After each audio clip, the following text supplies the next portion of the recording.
So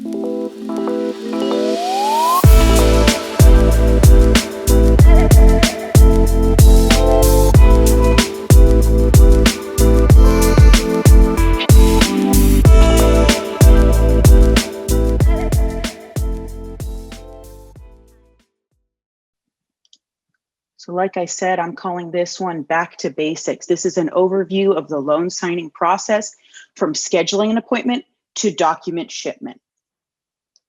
Okay, so you've got your first signing. You've accepted the signing with the company who hired you. You've negotiated the fee already. It's time for you to reach out to the signer. Coast to coast company policy is that you have to reach out within 2 hours of receiving the assignment. So reach out right away. Even if the signing is in several days, reach out the moment you get the signing. Confirm with the borrower, introduce yourself. So introducing yourself, I provided a little script here. I would start out by saying something like, hello, my name is Virginia Cherubel. I'm the notary public scheduled to sign your Bank of the Best loan documents. I'm reaching out to confirm the signing time, date, and location. So those are the main things that we want to confirm. So if the signing is an open time file, we want to set the specific time. If there's a date already, then we confirm on that date, depending on the product. Some dates are flexible, or some signings are flexible with dates. And then of course, verify the location. And don't just verify the address, verify the city and state. You want to make sure to be a filter, because errors happen. Signing company errors happen, escrow and lender errors happen. Sometimes they provide us the wrong address, so we give you the wrong address. It's up to you to verify where you're going. We've had many signings where notaries will go to a location and the person who answers has no idea what they're talking about because the address was wrong. So verify all of that information. And after determining the best signing time, date, and location for the signer, you could say, I will have all the loan docs for signing and provide you a copy of the docs. Please make sure to have your unexpired government issued ID with you for the notarization part of the process. So confirm that the borrower's ID is unexpired and that they have a government issue. This will stop any potential errors happening once you get to the signing. What if you get to the signing and you didn't confirm that and the borrower doesn't have an ID present with them? We might have to stop the signing there. On the phone with the signer, be friendly, positive, and accommodating to the signer. It's the signer's job to decide when they want to sign and where they want to sign, so be accommodating. If the signer ends up being in another location outside of what's on the order and it's a location that's too far for you, communicate with the signer that another notary will be meeting with them and let the person who hired you know. But our job is to be accommodating to the signer. So if you have time restraints, try to be flexible. There can be some negotiation in time with the signer, but if the borrower is set on a particular time, accommodate that time. And then most importantly, you must update the company who hired you with any communication with the signer. So from the initial call to the confirmation, you must update the signer. So let's look at the website and do this together. Okay. All right. Set this aside.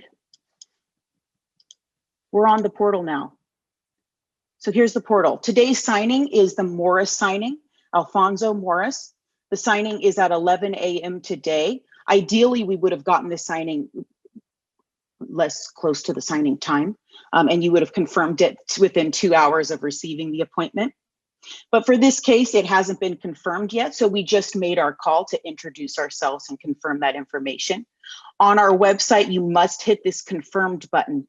What this does is it generates an email that goes to the contracting company and anybody else that needs to know. So that could be the escrow company, the loan officer, anybody who needs to be kept in the loop on what's happening with the signing. So make sure to hit that confirmation button. It's really important. We have a team of status people who are reaching out to notaries to make sure that that button is clicked, that it is confirmed. So make sure to do that. I also think it's important to write a note in the message section, letting the company who hired you know that you've communicated with the signer. So more than just hitting that confirmation, which if you look below here, it says that the notary Virginia White has confirmed the appointment, but I would also tell them what happened. So I might say something like, hello, I have spoken to the signer and we have confirmed the signing time, date, and location at Mr.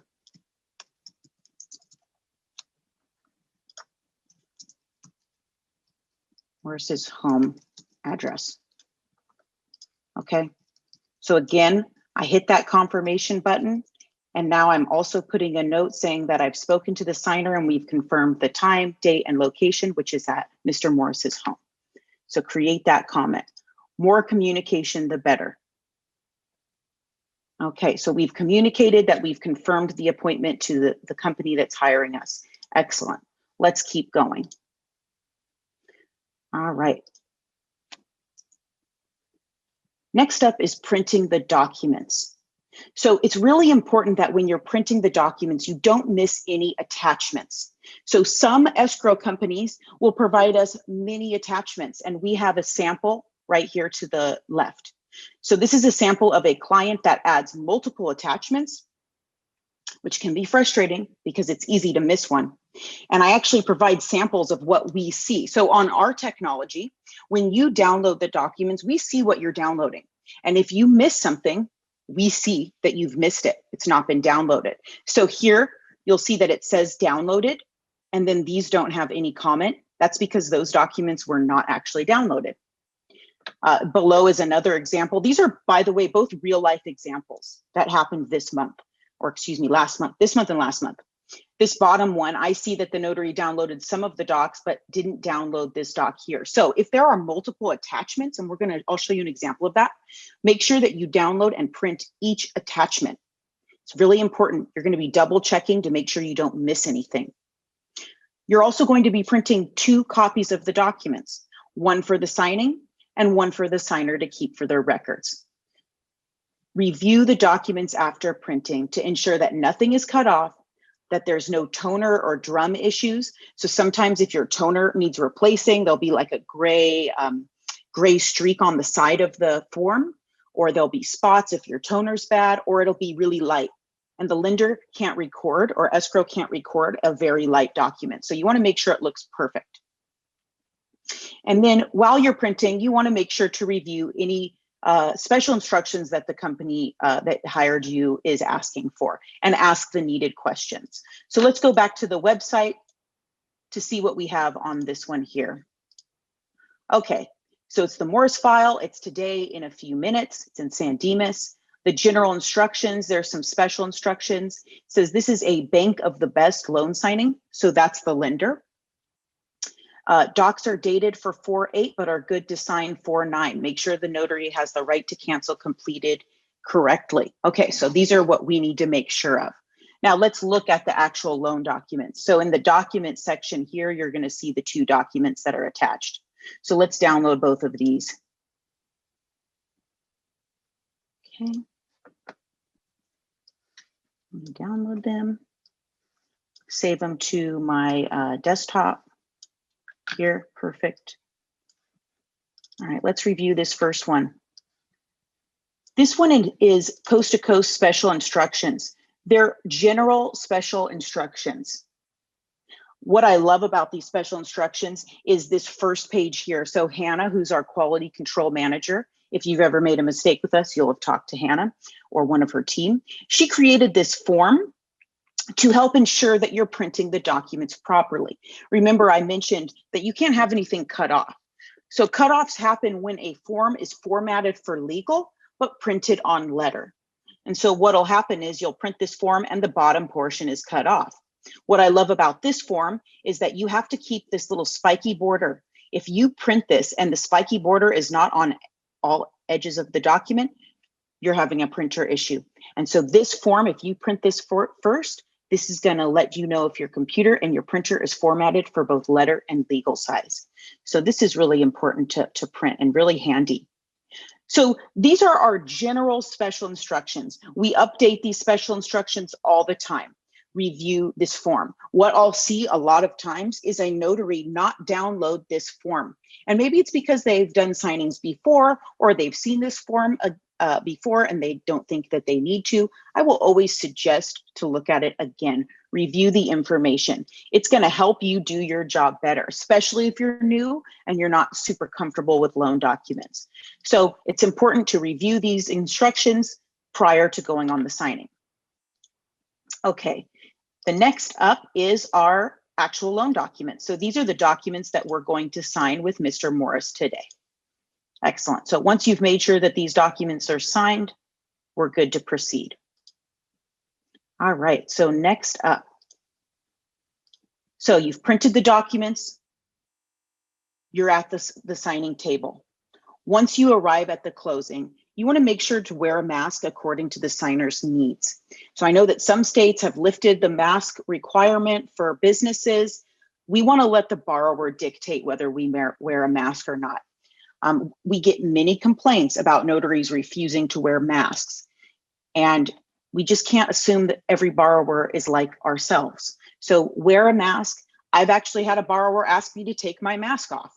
So let them dictate. Now, if the borrower asks you to take your mask off and you don't want to do that, keep your mask on. That's not going to present a problem. But the opposite of that will, right? If you don't wear a mask and borrower asks you to, there's going to be an issue. So remember, it's not about you, right? We're providing a service. So wear your mask according to the signer's needs.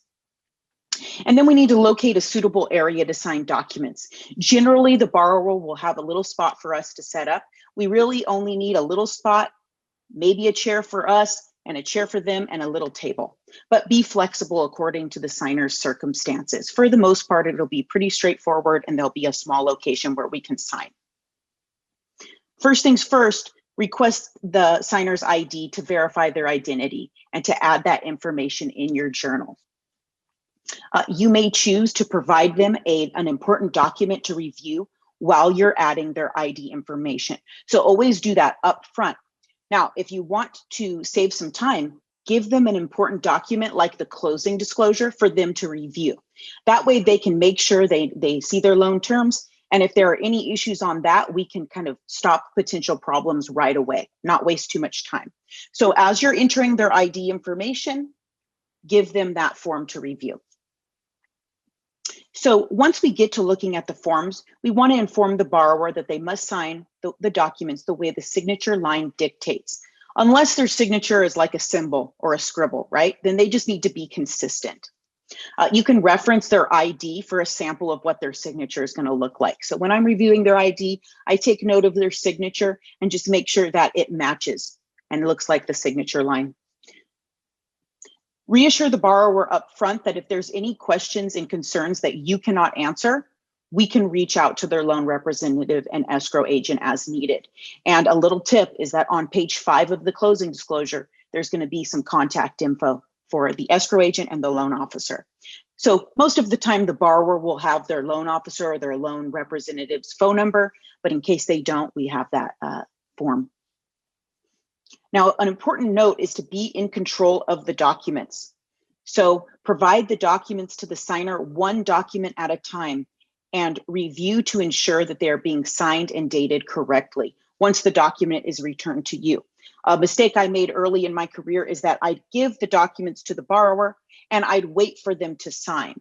But borrowers are not as familiar as we are with loan docs. So they need to be kind of babysat almost. So we give them one page, we have them sign it, and then we have them return it. So real quickly, I'm going to show you a few supplies. So when you're on the signing, these are the supplies you're going to have. I'll share my screen so you can see my video here. So you have your notary journal. This is my favorite notary journal, the Modern Journal of Notarial Events. You can get this on Notary Rotary, and it's affordable and it's wonderful. So this is my journal. This is the journal I use. We have our stamp, right? Each state has their own kind of look, but this is our stamp. We have a thumb printer. Make sure to keep this with you. I've gone to signings and forgot this. You might want to get a little sticky and place it right here. I don't know why I haven't done that yet, but that's what you should do. That way you don't forget this, because then you're making a second trip to get their thumbprint. Some pens. These are my favorite. These are the Pilot G2s. Every borrower loves them. These are the pens to get. Okay, and then we have our actual loan docs, right? So I have them in a little folder. Now, just a quick note before we start actually looking at the loan documents. When I say you're in control of the set, you keep this in your possession. You hold on to it. And what you'll do is you'll give the borrower, let me pull up, this is like the deed. So you want to give them not by each page, but by document. So the deed of trust in this case is 10 pages. So I'm going to give them the document like this with the signature page separated. So I'll hand it to them like this, and I'll say, you're going to sign that last page at the very top. So hang tight onto the documents. And then when they return them to you, you're going to quality control them. Make sure that they look good and they signed correctly. So be in control. If you don't, you're going to be there for much longer than you need to be. An average signing should take 30 minutes to 45 minutes. If you're doing it, if it's longer, sometimes the borrower needs more help, right? But for the most part, you can get out of there in 45 minutes without rushing them either. Okay, so let's take a look at the loan documents. We downloaded them here. Actually, there's one little more note we need to make about the ID. So let's go back to this. So recording an ID in your journal, just to kind of go over what's required. So when a borrower gives you their ID, verify that that ID belongs to the signer in front of you, right? So for the most part, borrowers look like their ID, or at least look similar. Sometimes they look a little different, but make sure that that's the person and that it's a real ID. Record their name in your journal as shown on the ID. So this is just a sample. This isn't a real ID, and it's not for our fake borrower, Alfonso Morris, but this is an Alexander Joseph sample. So record their name in your ID. It's not required, but I also record the address that's listed on the ID. This is the way that I can keep track of where I went or what the ID says. Then you're going to want to check the methods of identification. So he presented his ID established by satisfactory evidence, which is the driver's license. So you'll want to put the driver's license ID number, which is found right here, highlighted. You'll also put the borrower's date of birth, which is also found on the ID, highlighted here, as well as the issuance date. This is really sneaky, right? It's the bottom right corner of the ID, so add the issuance date, and the expiration date, which is found under the driver's license number for California IDs. Every state's a little bit different, so just examine the ID and notate these 4 items. I wait until the end of the signing to have the borrower sign and thumbprint, but you can have the borrower sign and thumbprint now at the beginning of the signing. All right, next up. So let's look at these loan docs. Okay, so this is the loan set. Now you've already printed it and you reviewed it, so you're going to have the physical set in your hands, right? So we're just going to go over at PDFs where you can look at it, but you'll have the physical set. Something that I will do is I will rearrange certain documents to expedite the signing, to make it go quicker. The point of that, though, you must put them back in the place that they belong, or at least the general area. But that's what I do to get the process as quickly as possible started. So since I already reviewed the borrower's ID, I might also choose to fill in the Patriot Act first, since I already have my journal out and the borrower's ID in front of me. So this is a sample of the Patriot Act. It's going to have the borrower's name, probably their address. This is one kind of form. There's different templates for the Patriot Act, so just take a look at it. In this case, the borrower method of identification for borrower is only one form of ID required. This is not always the case. Many times it's 2 forms of ID. So just check and see what the form says. In this case, we would put in the borrower's information right here. Edit this form so where we can add that in. So you might put in the state, the number, issuance date, expiration. And then at the very bottom, this is where we're going to sign and date. Now, sometimes this form calls for your title, and there's been a little bit of back and forth because the NNA says one thing. Your title officially is notary public. That's your duty when you're filling out loan documents, right? You're performing notarizations, you're issuing certificates as a notary public. So your official title is notary public. If you're uncomfortable putting notary public, you can put signing agent notary public, but that's your title is notary public. So my suggestion is to put notary public. If you don't, you might get a rejection and the lender will ask you to put in notary public. But signing agent notary public will work, or signing agent notary will work on this form.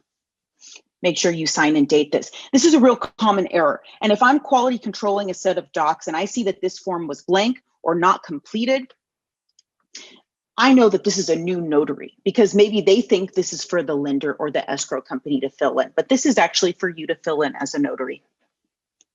Okay, so we've done that because we just had their ID out. We filled in the Patriot Act. Let's go through the documents with the borrower. Okay, so I like to put the most important documents at the very top. So this is the note. This is the borrower's promise to pay. We want to make sure that the borrower verifies the information in bold. This is the information specific to them. Now, don't actually highlight it, but point out their terms. So number one, the borrower's promise to pay this amount right here, $692,600. Their lender is Bank of the Best. Their interest rate is 3.125. Their first payment is due on June 1st. And in this case, it's due on the 15th day of each month. Normally, it's the first day of each month. And this is their monthly payment. This is their principal and interest only. So if they have an impound account, that's not going to be included on the note. So this is principal and interest only. The borrowers also have the right to prepay on most conventional refinances. So I would point this out that they can prepay or repay the loan at any time. The rest is standard for a fixed rate note. It goes into loan charges on the second page. So make sure that the information in bold on the first page is correct. And when you're ready, we'll sign on the last page of this form, which is page 3. Okay, so we would have Alfonso Morris sign his name right here. A quick note, it says seal. That is referring to the borrower's signature. New notaries will have this, they'll just stamp this form right there. And technically, it's against notary regulation to stamp something that doesn't have notary verbiage, and there is no notary verbiage here. So on the note, make sure that they just sign it. That seal is just referring to the borrower's signature. Another note is that you cannot have the borrower date the note unless the form calls for a date. If you date this note and the form does not call for it, they may require the borrower to re-sign the form. So do what the documents tell you. Don't go over what the documents tell you. So don't have the borrower date if it doesn't ask for a date. Okay. Next up is the closing disclosure. This is the statement of final loan terms and closing costs. The borrower has no doubt seen the loan estimate, which is the preliminary version of this form. The borrower must identify the loan terms on the first page and make sure that they're correct. So again, on this, it's going to have the loan terms. It'll have the amount, the interest rate, the principal and interest only of the payment, as well as any money coming to or from the borrower. So in this loan, the borrower is receiving $70,000 in funds. The borrower signs and dates on the 5th page. All right, so right here, 5th page, he's going to sign and date. All right, next up is the settlement statement. So this is the most up-to-date version of the borrower's credits or debits of the loan. So this is the breakdown of the fees and charges involved in getting the loan. It also shows the borrower's payoffs. Have the borrower take a look at this, make sure it looks good.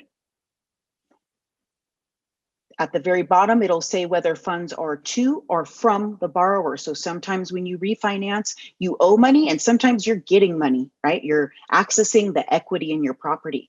So in this case, you'd want to point out the borrower is due funds of $70,000. So this is the most up-to-date estimate of that money.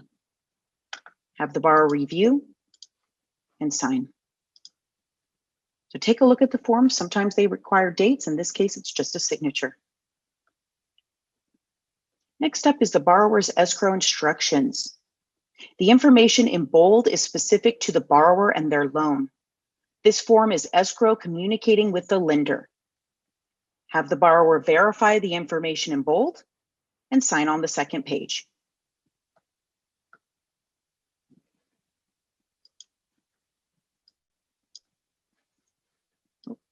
Right there. Perfect. So verify they signed correctly. Next page is the general escrow and provisions. This is basically a rundown of escrow terms and how they define their process and what they require. This is escrow communicating with the lender. There is generally nothing specific to the borrower. Have them review and sign on the, I believe it is the 5th page. If the borrower has any questions on this outside of the what's and where's, we'll refer them to their loan officer or their escrow officer. Okay, continue. This is an amendment to escrow instructions. So because the previous document was so general, this form specifies the loan a little bit more. Again, this is the escrow company communicating with the lender. So the borrower needs to verify the information in bold and then sign at the bottom.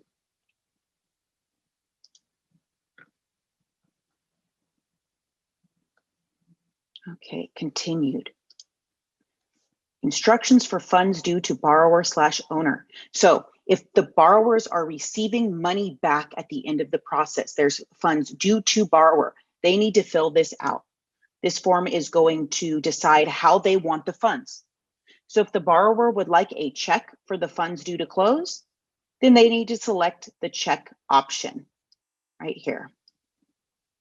If they'd like the funds wired, like in the case of this loan where the borrower is getting $70,000 back, they may want that money wired. Generally, when an amount is that large, they'll want the money wired directly into their account. So they need to fill in the wire transfer, and they must fill this in its entirety. An important note, they need to put the bank name.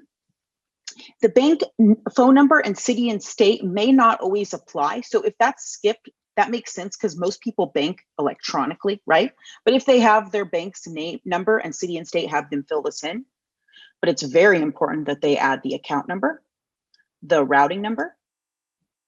This further credit too is if they are going to add an additional account, which is generally not completed, but you must put the account holder's name, and it has to have the name exactly as it appears on the account. So this is something that gets missed quite a bit. We'll have the bank name, accounting number, routing number, but they'll miss the names exactly as they appear on the account. Because of wire fraud, this form needs to be filled in front of a notary. It doesn't always need to be notarized. Sometimes it does, but it has to be filled in its entirety in order for the funds to be wired. And then there's a signature and date at the bottom, right there. So make sure that this is filled in correctly. If the borrower misses one, reach out to them. Make sure that they get this filled in. Okay, next up is the deed of trust. This is the form that's recorded with the county. This shows how ownership or title of the property is being held. The deed of trust can be anywhere from 8 to 25 pages. The information in bold is specific to the borrower, and it's really generally only on pages 1 through 3. So have the borrower verify the information in bold.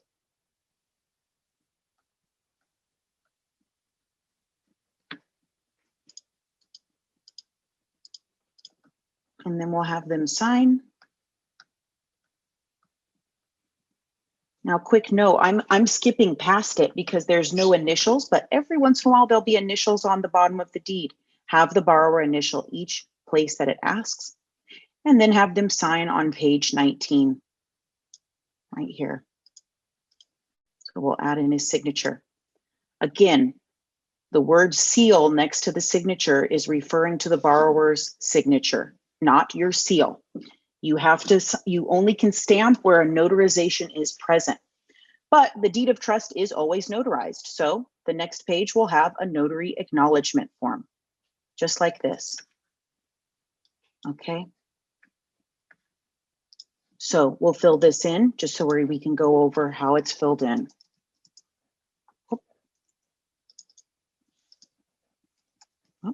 For some reason, I can't fill this in. I'll add the text like this. Okay, so the county. San Dimas is in Los Angeles County. So for the sake of our training, this is in Los Angeles.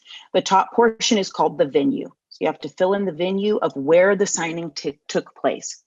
And then the date today is 4/9/2021. Before me, my notary name is V. Ann Acharabel. You have to insert your name and title. So this is for a California notarization. Other states may have much less, but for California, we always have a lot, right? So we have to put in our name and our title, like that. There you go. And then personally appeared, this is where you're going to put the borrower's name. Now, not the borrower's name as it appears on their ID, but the borrower's name as appears on the signature line of the form you're notarizing. So in this case, it's Alfonso Morris, no middle name. So Alfonso Morris. And then we'll sign here and add your stamp. Just to reiterate, this name here, your notary name, it must match the name on your stamp. So if I put V. Acharabel, but my stamp says for V.A. Ann Acharabel, that's going to be a rejection. We're going to come to you and ask for a new acknowledgement because your name must match the name as appears on your stamp. So if you're someone who unfortunately put all maybe 3 names or 4 names that you have, that's what you're going to be writing on all your acknowledgements. So if you're not a notary or you're just wanting to become a notary, when you fill in that application, give yourself a nice small name. So it might be just V. Acharabel. I've done that before. Otherwise, you're going to need to add that every single time to your acknowledgements, the full name as appears on your stamp. Same with the borrower's name. Again, don't use the name that's on their ID. It might have more. Use the name that appears on the signature line. That's the name that you insert on your notarization. Don't forget to sign and stamp. Missing stamps is a huge error that we get every day. We have missing stamps. So double check, make sure you stamped. Next up is the VA Assumption Policy Rider. So the deed of trust is very general. Riders specify the loan a little bit. So the borrower in this case has a VA loan. So there's a VA Assumption Policy Rider. Now, if you're wondering how to know whether a rider applies, you go back to the deed of trust and you go to page 2 of the deed of trust. So let's go to page 2. This is a big deed of trust, so it'll take me a minute. All right, here it is. So on page 1, it has section H, which is riders. Look at page 2. If any of these are checked, there will be an accompanying rider. So in this case, there's this other, and it says VA Assumption Policy Rider. So that tells me that there's going to be a rider present in the loan docs. So let's go back to that rider.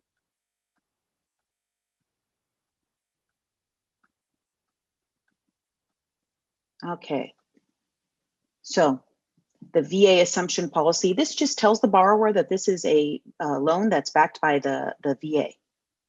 The Department of Veterans Affairs is approved. This loan is approved by the VA. When they're ready, we'll sign. And no date. Sometimes there's a date. So it's your job to keep an eye out, look for the date. Again, seal is just referring to the borrower's signature. All right, next up, this is the borrower's first payment letter. Have the borrower verify that the payment is correct and point out that their first payment is due June 1st. Have the borrower sign and date according to what the form asks for. All right, here is the loan application, the uniform residential loan application. This was filled out in the beginning of the process, has the borrower's personal information, employment information, and liabilities and assets. This is the new form. The original looked a little different. On the new form, if the borrower is applying for joint credit or if there is a co-borrower, they must initial here. In this case, Alfonso is a single man, so no initial is required. I would present the first page of this form and then the page 5, which is the signature page.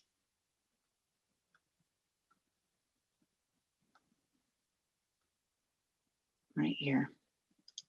So have the borrower sign and date.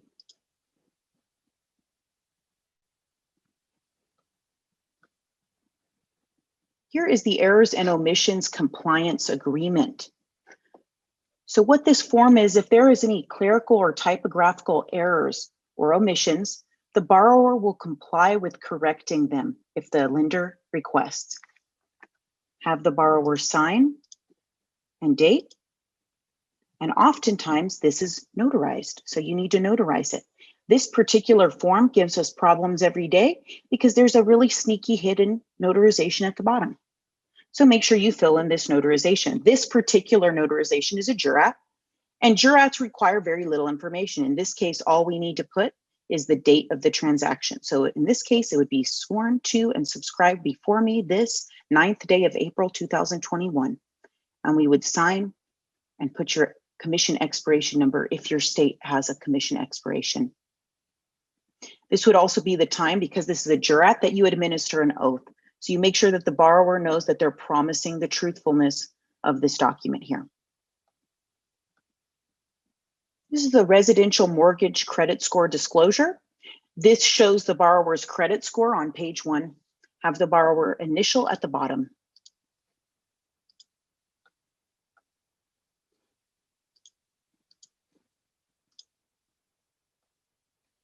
Typically, there's 3 pages to this form, so make sure the borrower initials all 3 pages. Next up is the HUD VA addendum to the Uniform Residential Loan Application. So if this is a VA loan, there will be this additional loan application. Have the borrower verify the information at the top. And they're going to sign 2 spots on the second page. Signature and date up top. This is really sneaky and it gets missed all the time. And then signature and date at the bottom. So again, your job is to identify the signatures on the page, sign and date. Okay, so this is continued with that same application. If this is a FHA or VA loan, you'll have this addendum. This just verifies that the borrower is accepting an FHA or government-backed loan. There's going to be a signature on the second page and a date. Again, this is a hidden one, so you want to memorize these forms. All right, signature name affidavit, AKA statement. Different lenders have different versions of this document.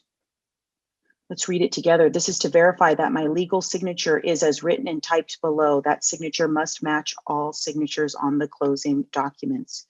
So it will have Alfonso Morris's name, and he must sign the way he's been signing on all documents. Now, if there are additional names, what if it was A. Morris or Al Morris? They would have to sign exactly as those names show, or cross that name off, type in the phrase or write in the phrase never known as and initial. Do not leave those name variations blank if there is a name present. You must put never known as or have the borrower sign exactly as the name is shown if they've ever been known by that name. If they've never been known by that name, they can absolutely cross it off, initial, and put never known as. This is another form that requires a jurat. So you're administering an oath that they understand that the information in this document is true and correct. They're promising the truthfulness of this form. Okay, next up is the right to cancel. This is an important one. So let's fill this in together. So this is a right to cancel. This is a right to cancel that all the dates are blank. So the date of the transaction is blank and the right to cancel is blank. Now remember, you have your right to cancel calendar with you at all times. It's included in our special instructions on our website, and we can send you a PDF version. So you have this with you in your notary journal or on your phone, so where it's filled in correctly. So today's date is 4/9/2021. Sometimes this form requires an initial, sometimes it doesn't, just depends on the form. And then in the middle of the page, it'll say if you cancel by mail or telegram, you must send a notice no later than midnight of. That's the right to cancel date. So I'm looking at my calendar, and today is the 9th, which means the right to cancel ends on the 13th. So you would have the borrower write in 4/13/2021, initial if it requests an initial. If this form has pre-printed dates that are incorrect, you can cross off those dates, insert the correct date, and have the borrower initial. In this case, because there's no dates that we are correcting, an initial is not required unless the form dictates that. Now, big common error for new notaries is that you have the borrower sign where it says, I wish to cancel. Do not do that. So you're gonna, when you're at signing, cover over the I wish to cancel spot. Otherwise, a borrower is gonna start to sign there. They see their names and they sign away, or they see signature. So cover that over, say you don't wanna sign here unless you wish to cancel. So let's add in, have our borrower add their signature. Make sure it's dated as well. So he's signing there. There's going to be multiple copies of the right to cancel per borrower. There should be 2 to 3 additional copies. Have the borrower complete all copies and then provide those extra copies to the borrower. You only need to complete 1 copy and send it back to escrow. So you would still have the borrower complete this form as if they were signing it to send back to escrow. So let's have the borrower sign and complete all of these. Now give the borrower these docs. Now, a quick note, you have to give the borrowers these docs. This is a federal regulation. Look at the law mentioned above the signature line. We acknowledge receipt of 2 copies of the right to cancel and 1 copy of the truth in lending disclosure statement. So they must by law receive 2 copies of a completed right to cancel. If you do not do that, there is trouble. And you can ask us if you don't already know what happens. We've had experiences where the notary did not give them the right to cancel and the borrower got out of paying their loan because of it. They got a free mortgage.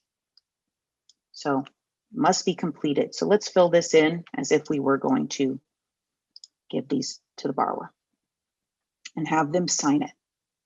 Okay. All right, next up, California per diem interest disclosure. So if this is for California, so other states are not going to have this form. You may have a different kind of form. This basically describes when that per diem or daily interest is going to start on the loan. So if the borrowers want the loan to disperse as scheduled, they will choose A. But if there needs to be a rush of disbursement, they may select the second option, which means that they're going to pay additional per diem interest to expedite funding of the loan. For the most part, selection A is adequate, which is please arrange for the disbursement of the loan proceeds immediately following a business day. But sometimes due to special circumstances, they need to rush the funding. If the funding would fall on a Friday or a holiday or a Monday, and we choose the option 2. But for the most part, option 1 is fine. So you'd make your selection, the borrower would make their selection, and then we're going to sign and date here. Okay, next up, correction agreement and limited power of attorney. So similar to the errors and omissions, the lender may require a limited power of attorney. Again, this is for typographical and clerical errors. So if there are any clerical or typographical errors that the lender needs to correct prior to closing, this limited power of attorney gives the lender the ability to do that, to correct those items and not delay funding. In bold, it shows the limitations. They can't correct anything you wouldn't want them to, right? Like the terms or the basic understanding of the loan agreement. So this is for clerical and typographical errors. So again, we're going to have the borrower sign and date as well. This is oftentimes accompanied with a notarization. So same thing, we would fill in this notarization. We would fill in the county, the date that the borrower signed, appeared before you, your notary name, exactly as it appears on your stamp, And then the borrower's name as appears on the signature line of the document. Sign and stamp. All right, since this is a VA loan, there's also going to be the report and certification of loan disbursement. Again, this is a form that's required by the VA. It has information about the borrower's loan, their personal information, as well as a demographic. So this is looks very complicated. We're going to sign in the second page. Date as well. Now above that, in the signature is 28A. It's voluntary information for government monitoring purposes. So if the borrowers do not want to complete their ethnicity, race, or sex, they'll need to initial right here. Otherwise, they need to complete this information. So Alfonso does not want to provide that, so he's going to initial here. Okay, next up, borrower certification and authorization. Basically, what this form is saying is that the borrower applied for a loan from the lender, and in the process of getting the loan, they authorized to release their personal information to the lender. When the borrowers are ready, we're going to have them sign and date at the bottom. If it calls for a social security, you can have them add their social security number. Most of the time, this will be pre-filled in. All right, here's a 4506C. This is the request for the tax returns. In section 8, you'll see the years that the lender required to get the loan. When you're ready, you're going to have the borrower sign and date. All right, here's a request for taxpayer identification number, or a W-9. You'll have the borrower verify their social security number. And it's kind of a hidden signature, but almost towards the bottom, there's going to be a signature and date. Now, this date was pre-printed for 4/3. If the borrower signed on another date, have the borrower cross that off, put the correct date and initial. There's generally 5 or 6 pages in this packet. Only the first page has a signature. Okay, here's a borrower's consent to use of tax return information. So basically, again, the borrower is giving the lender access to their tax return information in order to get the loan. We'll sign and date where listed. All right, next up, notice concerning the furnishing of negative information. If the borrower is late or misses a payment, the lender may inform the credit bureaus about that. Sign and date. Oh, it looks like there's another credit score disclosure. So again, this will show the borrower's credit score. Most of the time, there's 3 to 9 copies because they pull 3 different reports. Borrower's initial at the bottom of each copy.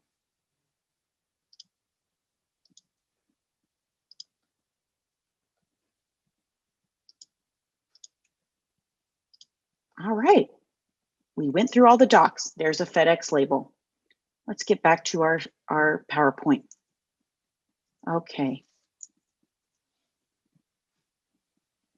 So after the signing is complete, we just got all the documents signed. Review the borrower's signatures, initials, and dates, and make sure nothing is missed. So before you leave, you're going to do another quality control. If you're feeling pressured, it can be uncomfortable because you have borrowers now staring at you. Don't let that pressure get to you. Slow it down. Review every form. Now, if you missed something, do not be embarrassed to say, oh, we missed something. Most of the time, it actually makes the borrower feel more confident in you because you're going through and double checking and you're slowing it down. So make sure you didn't miss anything. Also check your notarizations to make sure you have completed everything properly. So if you hadn't stamped the forms, stamp them now. Make sure you signed everything. Make sure it's completed. Review any additional stipulations. So if there was money due from the borrower, they had to pay escrow, collect that check if your state allows you. If a copy of the ID was requested, this is the time to get the copy of the ID. And make sure to give the borrower a copy of their docs. So if you printed a copy, which is required, give them a copy of their docs at this time. And now, most important, it's time to update the contracting company with completion status and tracking info. Whatever happened on the signing, leave thorough notes about the signing. The more, the better. So if they called their loan officer, if they had a question about a certain form and we had to get clarification, put it in the notes. More communication is better than less. So let's actually do that for our signing here. All right. Okay. So add signing status. See right up here at the very top? Let's click this. Okay, how was the signing? The signing was successful. Signed okay. No questions during signing. Borrower was lovely. Good notes like that. If the borrower's happy, make a note of it. If the borrower was frustrated, make a note of it. Add the shipping information. Do this shipping information now. Otherwise, you won't be able to do it after. So this is your only chance to add the shipping information. If you miss doing that, Coast to Coast is going to go in there and add it, but it gives us more work. So add it while you can and save. There you go. Just updated our website. Perfect. All right. All right, last step, shipping the docs. So if scan backs are required, provide the scan backs ASAP. Lenders sometimes ask for scans because they can fund off of the scan. So they can expedite funding if you provide the scan. The website's going to tell you if scans are needed. Let's look at the website just to see if in this case, there was no scan backs. If there was, there would be a big sign right here saying scan backs. If you choose to scan anyways, which lots of notaries do, it's a good way to cover your back. You can upload them right here. Uploading is super easy. Let's show you that real quick. Drag and drop from your desktop. So easy. So that's all you need to do for scanning. And before you ship, quality control your docs a third time to make sure nothing is missed. I don't care how long you've been doing this, you must quality control again. Remove all paper clips or signature flags. You might think that you're doing escrow a favor by adding them. You're not. They don't want flags and they don't want paper clips. So all you need to do is get a binder clip or a rubber band and put them in a neat stack, clip them, and put them in the FedEx envelope. If you've moved things around the way that I'll move documents at the top, the most important documents, I'm now going to put them back into the order that they were sent to me in. They don't need to be the exact order. If your page or two off, that's fine. Just put them in the general order of where they belong. And then ship the docs out immediately. Do not hold on to docs. Never hold on to docs. Same day if possible. So if you're doing a signing in the morning, ship them that afternoon. If you're doing a signing at night, FedEx might be closed or UPS might be closed, so ship them the following morning. Very important, make sure to double check the label to ensure you're shipping the docs to the right company and using the correct shipping courier. This happens all the time where notaries will maybe do 2 signings and they swap the labels. So docs get shipped to the wrong company. That's a big no-no. Everyone's going to be frustrated and it's going to take a lot of work to unwind what happened. So double check. It says First American, make sure that those docs are the First American docs and ship them correctly. And make sure you're using the correct shipping courier. We had a signing the other day. It was a FedEx label and Notary dropped at UPS. Those docs are gone. You cannot expect the other shipping courier to drop those docs where they belong. They're not going to do it. Those docs are now lost. They probably trashed them. So make sure you look at the label. If it says UPS, go to UPS. If it says FedEx, go to FedEx. A quick note, there's a specific lender, Quicken, that always includes a label going to Quicken. Do not use that label. If you use that label, those docs are also lost. We're having to get everything re-signed. So use the label going to the escrow company. For the most part, that's where the label's going to go. Another note is to not drop at a drop box if at all possible. Some areas, really rural areas, will only have a drop box and that's the only option. But if possible, go to a manned signing location and obtain a receipt. That receipt is your proof of delivery and shipment. And then you can always upload it right to our website. So again, tiny scan it, use one of your portable mobile scanners, make it into a PDF and drag and drop it onto the technology, whoever is hiring you, their technology. That's your proof. So if those docs go missing, the first thing we ask is, did you get a receipt? You can't get a receipt at a Dropbox. So don't use Dropbox if you can help it. Go to a manned location. And that's all. After you've dropped the docs, you're done. If there are any errors, the company who hired you will reach out to you to get them fixed. But that's the general process. And for the most part, if you've double checked your docs, that's going to be the end of the process.